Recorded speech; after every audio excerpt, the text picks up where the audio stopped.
Video di awal adalah kunjungan Theodor Herzl menghadap Raja Ottoman Turki di Istanbul di tahun 1901 untuk meminta lahan di wilayah Palestina, namun tidak dikabulkan oleh Sultan Abdul Hamid II. Apa yang dilakukan oleh para Zionis selanjutnya adalah mereka menciptakan Perang Dunia Pertama yang menghancurkan kerajaan Ottoman Turki dan melepas lahan Palestina. Itu adalah ringkasan fakta sejarah. Kita sangat menyadari apa yang terjadi di Palestina adalah sebuah perkembangan yang selalu maju mundur selama 50 tahun terakhir, dengan sebuah fakta adalah lahan milik Arab Palestina berkurang terus jumlahnya, sebaliknya wilayah Yahudi Israel meluas. Dalam 100 tahun terakhir, lahan Palestina milik Arab Palestina susut hingga tinggal 22%. Apalagi jika ditambah dengan apa yang terjadi di jalur Gaza saat ini, akan hilang dari peta Palestina. Mungkin wilayah Israel akan bertambah jadi 90% wilayah Palestina dibanding milik mereka 100 tahun yang lalu. Kita mundur lagi ke tahun 1897, di mana kaum Yahudi merasa sudah tidak tahan lagi ditindas, diludahi, dilempar batu, dimanapun mereka berada. Untuk itu, mereka akhirnya membuat kongres Yahudi pertama kali di dunia, yaitu The First World Congress of Zionists. Rencana awalnya di kota Munich, namun Yahudi Jerman menolak keras karena bisa berimbas pada kehidupan mereka sehari-hari nantinya. Acara pun pindah ke Basel, Switzerland, dengan menghadirkan 200 tokoh Yahudi ditambah ratusan pemerhati diaspora Yahudi dari seluruh penjuru dunia. Apa resolusi mereka? Kita semua tahu, yaitu mendirikan negara Yahudi di Palestina. Yang jadi masalah adalah tanah Palestina bukan tanah kosong. Palestine is not an empty land. Ada ribuan penghuni di sana. Kebanyakan adalah Arab Palestina. Lalu pertanyaannya adalah bagaimana Yahudi menjadikannya ibu pertiwi atau homelandnya mereka di situ? Herzl dan kaum Zionis punya rencana. Dikala itu wilayah Palestina masuk dalam wilayah kerajaan Ottoman Turki. Herzl pun ke Konstantinopel, atau dalam era modern nama tersebut menjadi Istanbul.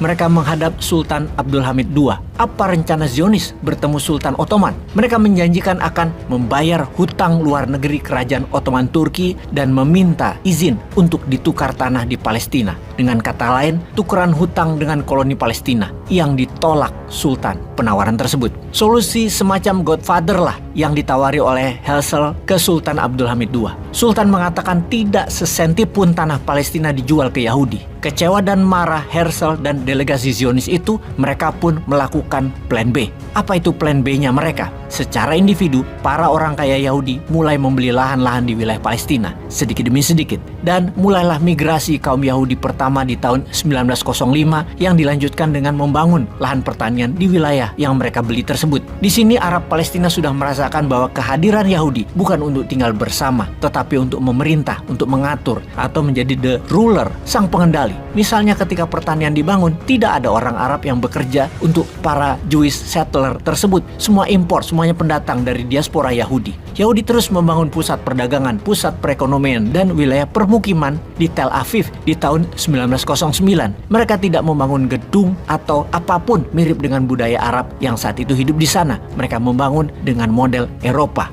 Sebagai catatan, kita semua tahu bahwa kaum Yahudi di Eropa dan di Amerika di abad 19 dan abad 20 adalah penguasa ekonomi. Mereka lah yang membeli lahan-lahan dan membangun permukiman Israel di Palestina. Setelah kebutuhan wilayah mereka semakin meluas, di mana-mana ada masalah dengan penduduk asli Arab Palestina, Zionis memerlukan dukungan militer dan dukungan diplomasi negara superpower. Di akhir abad 19 dan awal abad 20, Inggris adalah negara superpowernya. Tapi Inggris tidak terlalu mendukung Zionis, malahan menawarkan lahan bagi para kaum Yahudi tersebut adalah wilayah seperti di Uganda atau Argentina. Minta berapa luas pun akan diberikan. Hal ini ditolak Zionis. Mereka tetap meminta wilayah Palestina yang dikuasai Ottoman Turki. Disinilah rekayasa Perang Dunia dirancang Zionis, di mana dengan satu kali dayung 2-3 pulau terlampaui, yaitu membuat dolar jadi mata uang dunia, membuat Amerika jadi negara superpower mengalahkan Inggris, membuat Ottoman Turki melepas Palestina, dan membuat Zionis punya wilayah di Palestina. Di tengah Perang Dunia Pertama itulah Zionis mendapatkan dukungan penuh Inggris di tahun 1917 sesuai dengan grand design mereka. di mana setelah Perang Dunia selesai, Zionis masih sedikit jumlahnya. Namun mereka sangat terorganisir, memiliki dukungan kuat negara superpower, dan memiliki uang banyak. Maka migrasi besar-besaran pun datang ke wilayah Palestina. Kali ini Israel tidak membeli lahan lagi, tapi tinggal mematok kafling. Karena penguasa Ottoman Turki sudah tidak ada lagi. Warga Arab tinggal diusir-usir saja pakai perlindungan tentara Inggris. Bahkan kemudian Zionis menciptakan paramiliter, Haganah, yaitu The Jew Military Organization di tahun 1920.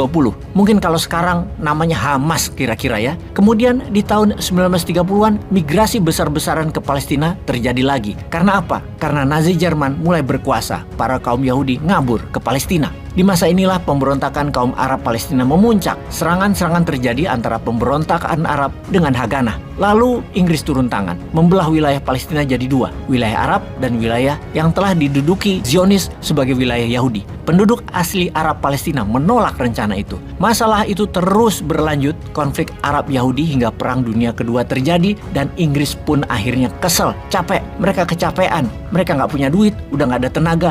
Inggris akhirnya hengkang dari tanah Palestina dengan mengatakan kepada UN, kepada PBB, bahwa Palestina sekarang jadi masalah Anda. Lalu PBB punya rencana untuk wilayah Palestina, yaitu membagi 55% wilayah untuk Yahudi, 44% wilayah untuk Arab Palestina. Loh, kalau di jumlahnya 99%, lalu yang 1%? Yang 1% adalah wilayah Yerusalem, yang mana wilayah itu dikendalikan oleh PBB, pihak netral. Arab Palestina menolak usulan itu. Tapi Zionis menyetujui rencana tersebut, dan mereka pun di tahun 1948 menyatakan merdeka di wilayah yang diberikan oleh PBB tersebut yang diklaim sebagai wilayahnya. Baik sahabat, semoga paham dengan cerita sejarah tersebut. Kalau ada kemiripan dengan sebuah negara sekarang yang banyak migrasi dari negara lain, para pendatang tersebut mempunyai lahan di wilayah negara lain itu, jangan kemana-mana ngebayanginnya ya. Peace.